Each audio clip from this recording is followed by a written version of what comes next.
got some pink on the paper. Actually, again, it's permanent alizarin crimson. And I love this color because it can do everything from really dark, bright red, and then watering it down to a beautiful pastel pink. So it has great value range. You can go the whole gamut, and you could actually make that even darker. Again, this little watercolor sketchbook, if you'll get one, and before you start to paint, play with your colors. In this case, we're going to make greens. We make them with blue and yellow. If you use greens straight out of the tube, eventually you'll realize that it's not such a great idea. I have Sap Green on my palette, and that's just to mix with other colors. It makes a great base where you can darken it with some blues or lighten it with some orange or some yellow or even add red to deepen it. So it's a nice starting color, but as a rule you want to mix your greens and just kind of let it happen on the paper. It's much more interesting. So in this case, even some yellow.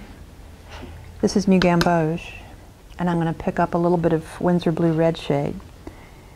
It makes really great greens, and as a friend of mine once said, it's a blue that really wants to be green.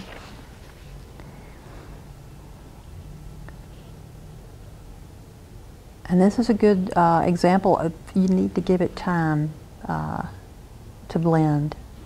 Up here I put the blue directly into the wet yellow. This is called wet into wet. Wet paint into wet paint.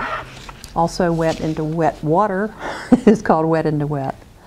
What we've done here is mostly wet on dry, wet paint on dry paper. These are terms that you'll hear from other teachers. But see how this is already changed into green as it gets down here? Still a little bit blue up here. You don't want to touch it. You let it finish doing its thing. And until it's totally dry, you really won't know how it's going to look. I love to paint late at night. I do have a rule, nothing after midnight. Everything I paint after midnight turns to mush, so clock strikes 12, I go to bed. But I can't wait to get up the next morning and go down and see what it looks like, because they change overnight, sometimes for the better. But already that blue and the yellow have made a nice green, different combinations of green.